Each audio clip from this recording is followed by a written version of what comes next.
Hello students, how are you? अच्छे हो सभी? चलो तो क्लास स्टार्ट करते हैं अपनी। देखो, प्रीवियस वीडियो के अंदर अपन ने एंथर की स्ट्रक्चर को डिस्कस किया था। एक मैच्योर एंथर की स्ट्रक्चर जब अपन देखते हैं तो उसमें अपन को क्लियरली दो पार्ट नजर आते हैं, एक तो एंथर वॉल और एक स्पोरोजिनस सेल्स। एंथर वॉल के बारे में अपन ने कंप्लीटली डिस्कशन कर चुके थे प्रीवियस वीडियो के अंदर, जिसका एक शॉर्ट रिवीजन अपन यहाँ पर करते हैं और फिर अपने नेक्स्ट टॉपिक को अपन स्टार्ट करते हैं। एंथर वॉल जो होती है, देखो एंथर का फॉर्मेशन कैसे हुआ था वो अपन ने पिछले वीडियो में भी कर लिया था कि एक आर्किस्पोरियल सेल जो होती है, उस आर्किस्पोरियल सेल के अंदर एक पेरिक्लिनल डिवीजन होता है। ये एक आर्किस्पोरियल सेल थी, इसके अंदर ऐसे पेरिक्लिनल डिवीजन हुआ तो दो सेल्स बनी, एक अपर और एक लोअर सेल्स। ऊपर वाली जो अपर सेल्स थी उसको अपन ने प्राइमरी पेराइटल सेल्स कहा था और नीचे वाली जो सेल्स थी उसको प्राइमरी स्पोरोजिनस सेल्स कहा था। प्राइमरी पेराइटल सेल्स जो होती है वो आगे चल करके किसका फॉर्मेशन करती है? एंथर की वॉल का फॉर्मेशन करती है।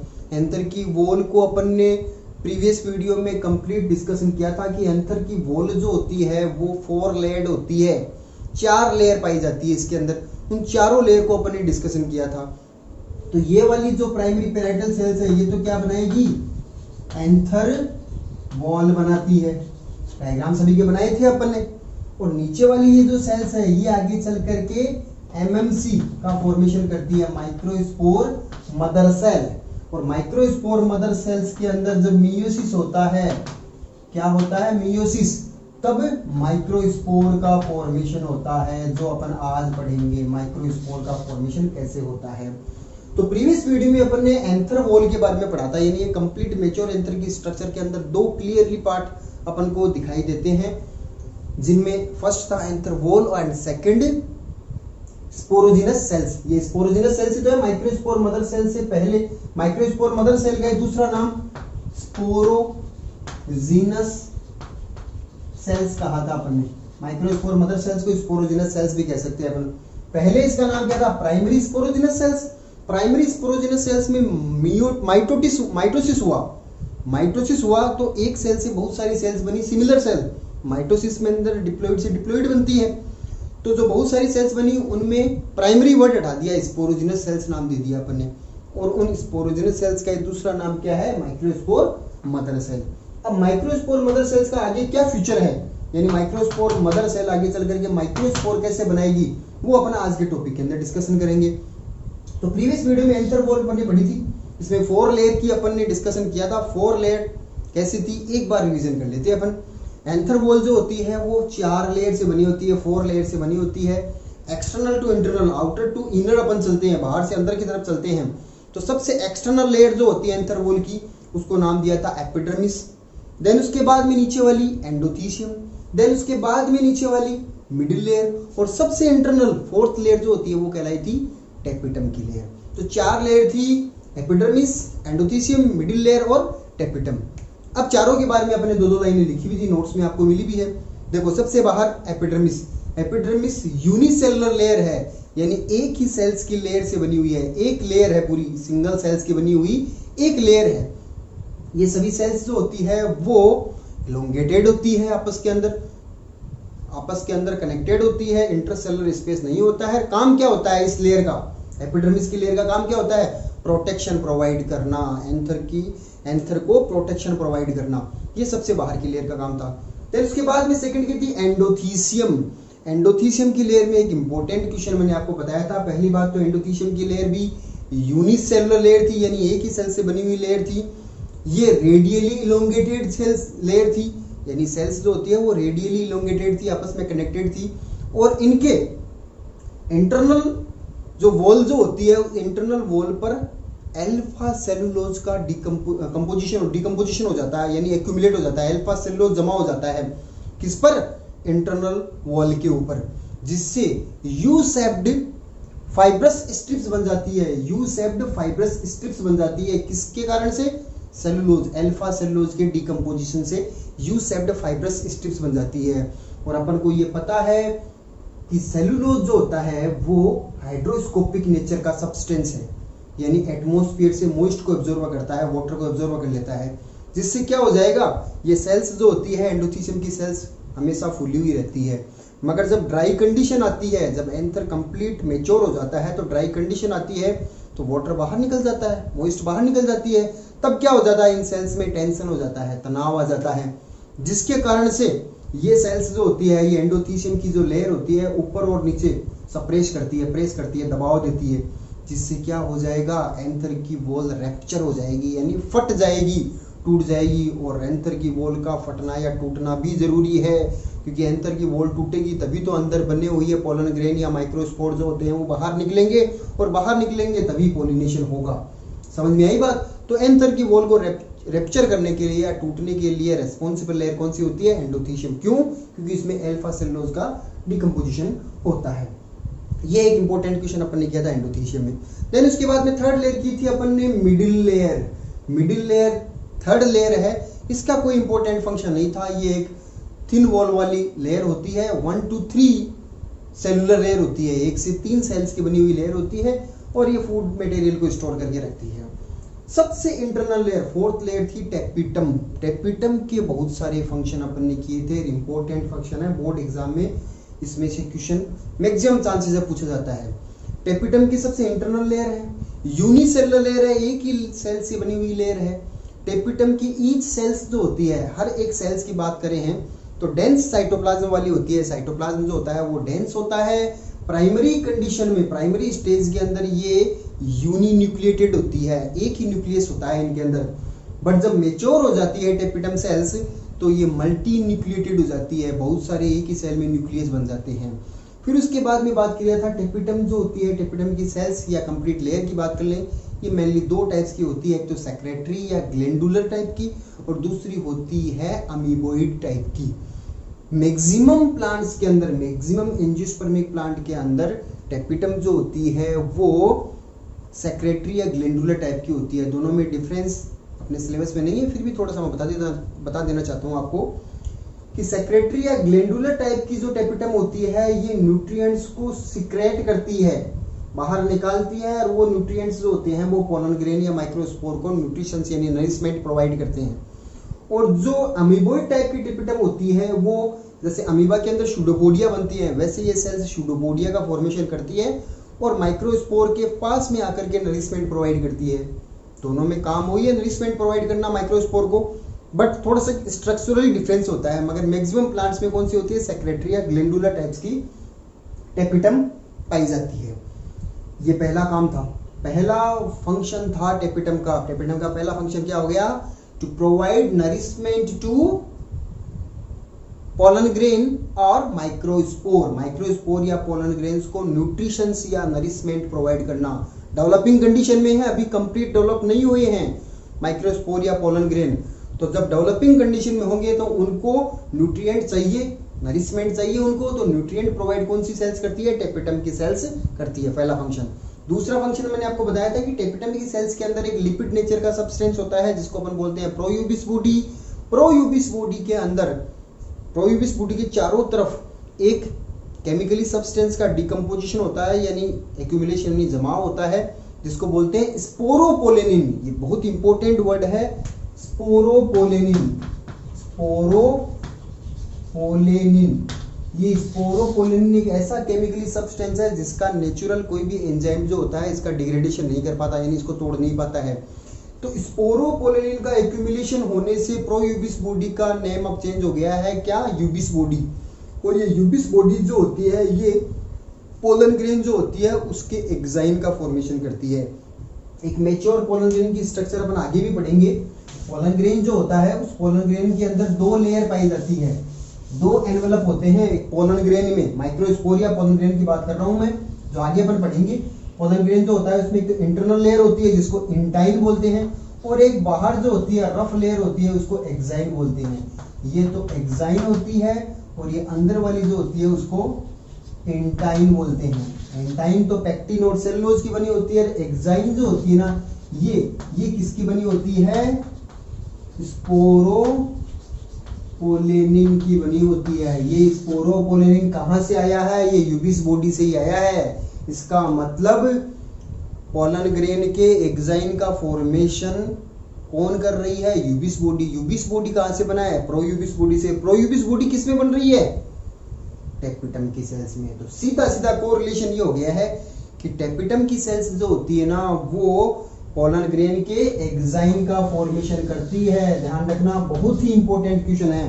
क्वेश्चन एक फुल टॉस क्वेश्चन सीधा ये पूछा जा सकता है कि पोलन ग्रेन के एक्साइन का फॉर्मेशन किसके थ्रू होता है? टेपिटम के थ्रू होता है। किसकी बनी होती है एक्साइन? स्पोरोपोलन की बनी होती है। और एक क्वेश्चन घुमा करके ये पूछ ले कि पोलन ग्रेन जो होते हैं वो लंबे समय तक, लॉन्ग पीरियड तक डिजनरेट क्यों नहीं होते, या एक्टिव कंडीशन में क्यों बने रहते हैं, या फॉसिल फॉर्म में क्यों पाए जाते हैं? इसका कारण ये है कि ये डिजनरेट इसलिए नहीं होते हैं कि चारों तरफ एक कठोर आवरण हो गया है, एक रिजिड एनवेलप हो गया है चारों तरफ, जो एक्साइन है। और एक्साइन किसका बना है? स्पोरोपोलिन का। स्पोरोपोलिन का मैंने आपको अभी बताया कि कोई भी एंजाइम जो होता है, नेचुरल एंजाइम, इसका डिजनरेशन नहीं कर पाता है, जिसके कारण से पोलन ग्रेन खत्म नहीं होते, एक्टिव कंडीशन में बने रहते हैं। तो एक्साइन का फॉर्मेशन टेपिटम की सेल से हो रहा है। एक काम आपको ये बताया था मैंने, 3 फंक्शन हो गए टेपिटम के। फिर उसके बाद में एक फंक्शन आपको ये बताया था मैंने कि जब स्पोरोजिनस सेल्स में मियोसिस होगा तो 4 माइक्रोस्पोर या 4 पोलन ग्रेन बनेंगे। 4 पोलन ग्रेन बनेंगे ना। अभी इस टॉपिक के अंदर अपन डिस्कशन करेंगे इस वाली बात का कि जो 4 पोलन ग्रेन बनेंगे, चारों पोलन ग्रेन जो होते हैं आपस में कनेक्टेड रहते हैं, जुड़े हुए रहते हैं, आपस में सेपरेट नहीं हुए हैं, 4 बने हैं। जैसे ये एक सेल्स थी, डिप्लॉइड सेल्स थी। कौन सी सेल्स थी? माइक्रोस्पोर मदर सेल या स्पोरोजिनस सेल्स। इसमें क्या हुआ? मियोसिस हुआ। अपन को पता है जब एक डिप्लॉइड सेल्स में मियोसिस होता है तो 4 हैप्लॉइड सेल्स बनती है। और ये 4 हैप्लॉइड सेल्स जो है ना, इन्हीं को क्या कहा है अपन ने? माइक्रोस्पोर या पोलन ग्रेन। क्या कहा है?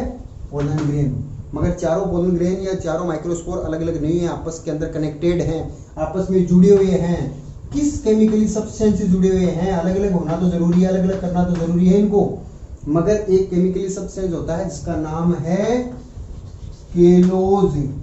केलोज से आपस के अंदर कनेक्टेड है, तो जरूरी है इस केलोज को तोड़ना। और केलोज को डिग्रेड करना या इसको तोड़ने के लिए एक एंजाइम चाहिए, और इस एंजाइम का नाम होता है केलेज एंजाइम। जब ये केलेज एंजाइम इसके ऊपर एक्टिविटी करेगा तो इसको तोड़ देगा, डिग्रेड कर देगा, चारों माइक्रोस्पोर सेपरेट हो जाएंगे। अपन ने बनाया था ना डिहेसेंस एंथर का स्ट्रक्चर, उसके अंदर सभी पोलन ग्रेन अलग अलग थे, मगर शुरुआत में जब बनते हैं तब चारों आपस में जुड़े हुए थे। जुड़े किससे थे? केलोज से। केलोज को तोड़ने के लिए केलेज चाहिए। ये केलेज का फॉर्मेशन भी टेपिटम की सेल्स करती है, और ये केलोज को तोड़ देता है, डिग्रेड कर देता है, जिससे चारों पोलन ग्रेन या चारों माइक्रोस्पोर जो होते हैं सेपरेट हो जाते हैं, अलग हो जाते हैं। ये 4th फंक्शन बताया था आपको मैंने टेपिटम का। और एक फंक्शन और अलग से आपको नोट्स में भेजा है मैंने। टेपिटम की सेल्स जो होती है एक ऑक्सीन हार्मोन जिसका टाइप है IAA, indole acetic acid hormone का भी फॉर्मेशन करती है, जो पोलन ग्रेन्स के डेवलपमेंट के अंदर एक नेसेसरी हार्मोन होता है, उसका फॉर्मेशन भी टेपिटम की सेल्स करती है। तो ये अपन ने प्रीवियस वीडियो में डिस्कशन कर लिया था, सिर्फ रिवीजन किया है क्योंकि इंपॉर्टेंट टॉपिक है ये। बोर्ड एग्जाम के अंदर इस टॉपिक को 3 नंबर के क्वेश्चन पूछा जाता है, जिसके अंदर एक डायग्राम, डिहाइसेंस एंथर वाला और एंथर वॉल की 4 लेड, इसकी कंप्लीट डिस्क्रिप्शन पूछा जाता है। इसलिए मैंने आपको रिवाइज करके पूरा टॉपिक दोबारा से बता दिया है। अब देखो, एक कंप्लीट एंथर की स्ट्रक्चर में अपन ने देखा था कि 2 क्लियर पार्ट नजर आते हैं अपन को, 2 क्लियर पार्ट दिखाई देते हैं। इसमें पहला तो एंथर वॉल था, जो मेन पार्ट था, जिसके बारे में अपन डिस्कशन कर चुके थे। दूसरा पार्ट क्या था? दूसरा था sporogenous sales. Sporogenous sales tapetum के अंदर थी। ये स्पोरोजिनस सेल्स को अपने माइक्रोस्पोर मदर सेल कहा था। इनके अंदर क्या होता है? मियोसिस होता है। मियोसिस होता है तो क्या होता है? माइक्रोस्पोर या पोलन ग्रेन का फॉर्मेशन होता है। तो दूसरा पार्ट था अपना स्पोरोजिनस सेल्स। ये टॉपिक किसका है? प्रीवियस वीडियो वाले एंथर की स्ट्रक्चर का ही दूसरा पार्ट है, जो क्लियरली अपन को पार्ट नजर आता है, वो स्पोरोजिनस सेल्स। ये स्पोरोजिनस सेल्स को अपन माइक्रोस्पोर मदर सेल्स बोल सकते हैं, और इनके अंदर मियोसिस होगा तो क्या बनेंगे? माइक्रोस्पोर या पोलन ग्रेन बनेंगे। इसके अंदर 2 ही लाइनें ये लिखनी है। अब नया टॉपिक अपना स्टार्ट होता है आज, माइक्रोस्पोरोजेनेसिस। माइक्रोस्पोरोजेनेसिस, अभी इसके अंदर मैंने आपको बता दिया, वही लाइन इसमें आएगी। माइक्रोस्पोरोजेनेसिस यानी फॉर्मेशन ऑफ माइक्रोस्पोर। माइक्रोस्पोरोजेनेसिस का बेसिक मीनिंग ये हो गया है कि माइक्रोस्पोर का फॉर्मेशन होना। और माइक्रोस्पोर का फॉर्मेशन कौन सी सेल्स करेगी? Microspore mother cell. और माइक्रोस्पोर मदर सेल्स का दूसरा नाम क्या था? Sporogenous cells. और ये स्पोरोजिनस सेल्स या माइक्रोस्पोर मदर सेल कहाँ पर पाई जाती है? घर कहाँ पर है इसका? वो है माइक्रोस्पोरेंजियम। माइक्रोस्पोरेंजियम में पाई जाने वाली माइक्रोस्पोर मदर सेल में मियोसिस होने से 4 हैप्लॉइड माइक्रोस्पोर का फॉर्मेशन होना माइक्रोस्पोरोजेनेसिस कहलाता है। दोबारा रिपीट कर रहा हूं, 1 नंबर की डेफिनेशन पूछ जाती है, डिफाइन माइक्रोस्पोरोजेनेसिस। तो क्या हो जाएगा? माइक्रोस्पोरेंजियम में प्रेजेंट माइक्रोस्पोर मदर सेल में मियोसिस से 4 हैप्लॉइड माइक्रोस्पोर का फॉर्मेशन होना माइक्रोस्पोरोजेनेसिस कहलाता है। अभी आपको मैंने बताया था, एक डिप्लॉइड सेल है, microspore mother cell diploid cell है, इसमें जब मियोसिस होगा तो 4 हैप्लॉइड माइक्रोस्पोर बनेंगे जो आपस के अंदर कनेक्टेड है। किससे? केलोज से। जब आपस में कनेक्टेड है तो चारों आपस में जुड़े हुए हैं। जब जुड़े हुए हैं तो इस स्ट्रक्चर को बोलते हैं अपन टेट्राड। 4 को टेट्राड बोलते हैं। तो बना क्या? टेट्राड बन गया है। अब ये टेट्राड किस किस टाइप का होता है, यानी टेट्राड की स्ट्रक्चर अलग अलग प्लांट्स में अलग अलग टाइप्स की होती है, वो अपन बात करते हैं कि किस प्लांट में टेट्राड किस टाइप का होता है। तो ये टाइप्स ऑफ टेट्राड की बात करते हैं अपन। तो ये टेट्राड कैसे कैसे बनते हैं? तो 5 टाइप्स के टेट्राड होते हैं। नंबर 1 टेट्राड जो बनता है उसकी स्ट्रक्चर होती है टेट्राहेड्रल टाइप का टेट्राड। टेट्राहेड्रल टाइप आप केमिस्ट्री में बहुत बार पढ़ते हो, आपका टेट्राहेड्रल टाइप, जिसके अंदर स्ट्रक्चर कैसे बनती है टेट्राड की कि 3 माइक्रोस्पोर जो होते हैं ना वो तो एक ही जगह नजर आते हैं, और 4th जो होता है वो इनके जस्ट पीछे की तरफ है जो दिखाई नहीं दे रहा है। एक ही प्लेन्स के अंदर तो 3 है और 4th जो है उसके पीछे छुपा हुआ है। तो ऐसी स्ट्रक्चर कहलाती है टेट्राहेड्रल। एग्जांपल आपको ध्यान में रखना है कि मैक्सिमम डाइकोट प्लांट जो होते हैं ना, डाइकोटिलीडोन्स, मैक्सिमम डाइकोट प्लांट के अंदर टेट्राहेड्रल टाइप का टेट्राड पाया जाता है। सेकंड जो होता है आइसोबाइलेटरल टाइप का टेट्राड जो होता है उसके अंदर चारों माइक्रोस्पोर जो होते हैं वो एक ही प्लेन में नजर आते हैं, यानी बाहर से दिखाई देते हैं चारों माइक्रोस्पोर जो होते हैं। ऐसे टाइप को बोलते हैं आइसोबाइलेटरल टाइप का टेट्राड। एग्जांपल हो जाएगा maximum monocot plant. Maximum monocotyledons plant जो होते हैं उनमें आइसोबाइलेटरल टाइप्स का टेट्राड बनता है।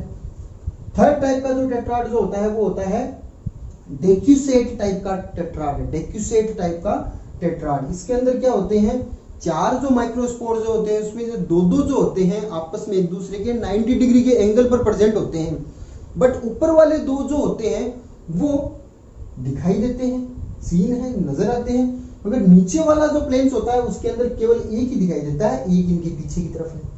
यानी 2 90 डिग्री के एंगल पर है मगर ऊपर वाले प्लेन्स के 2 दिखाई देते हैं, नीचे वाला एक दिखाई देता है। तो ऐसे टाइप्स की टेट्राड की स्ट्रक्चर कहलाती है डेक्यूसेट टाइप का टेट्राड। इसका एग्जांपल होता है मैग्नोलिया। मैग्नोलिया नाम के प्लांट्स के अंदर टेट्राड जो होता है वो डेक्यूसेट टाइप का टेट्राड बनता है। फोर्थ टाइप का जो टेट्राड जो होता है उसको बोलते हैं टी सेप्ड टेट्राड।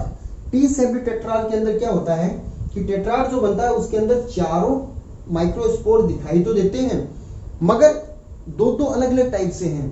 2 ऊपर वाले जो होते हैं वो वर्टिकली अरेंज्ड है, इस टाइप से वर्टिकली है ना, और नीचे वाले जो होते हैं वो हॉरिजॉन्टली अरेंज्ड है, यानी इस टाइप से। ये जो टीएस में हो गए ये वर्टिकल के अंदर हो गए, तो ऊपर वाले 2 वर्टिकल होने से टी शेप्ड स्ट्रक्चर बन गई ना, ये टी शेप्ड स्ट्रक्चर बन गई है, तो इसलिए इसको नाम दे दिया टी शेप्ड। इसका एग्जांपल क्या हो जाएगा, एरिस्टोलोकिया। एरिस्टोलोकिया प्लांट्स के अंदर टी शेप्ड के टेट्राड प्रेजेंट होते हैं। और फिफ्थ जो होता है वो होता है लीनियर टाइप्स का टेट्राड। लीनियर के अंदर कोई दिक्कत ही नहीं है, लीनियर के अंदर चारों जो होते हैं वो ऐसे लीनियर फॉर्म में अरेंज होते हैं 1 2 3 4। और इसका एग्जांपल हो गया हेलोफिला। हेलोफिला नेम के प्लांट के अंदर लीनियर टाइप का टेट्राड प्रेजेंट होता है।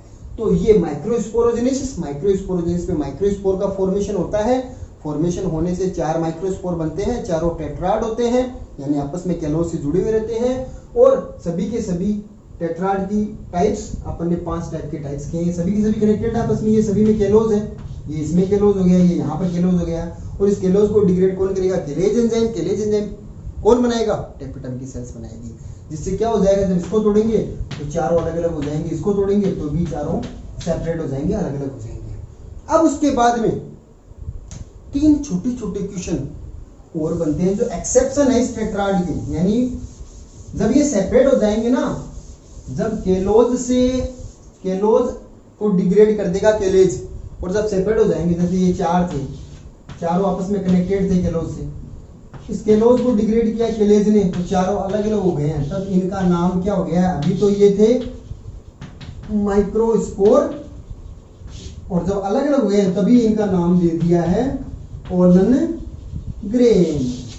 ध्यान रखना, मैंने आपको सबसे पहले वाले वीडियो में ये बताया था कि माइक्रोस्पोर पोलन ग्रेन एक ही बात है, एक माइनर सा डिफरेंस होता है, वो ये होता है कि जब सेपरेट हो जाते हैं तब इनका नाम पोलन ग्रेन हो जाता है। अब 3 छोटे छोटे क्वेश्चन जो स्टार लगा के आपको नोट्स में लिखना है वो क्या है?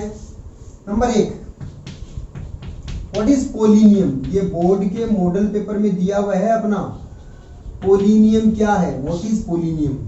देखो, कुछ प्लांट ऐसे होते हैं जिनमें पोलन ग्रेन सेपरेट तो हो गए हैं, यानी माइक्रोस्पोर सभी अलग अलग हो गए हैं, केलोज टूट गया है, मगर बाद में ये फिर से जुड़ करके और 2 ऐसी लोब्स बनाते हैं। लोब्स का मतलब पिंड जैसी स्ट्रक्चर बनाते हैं।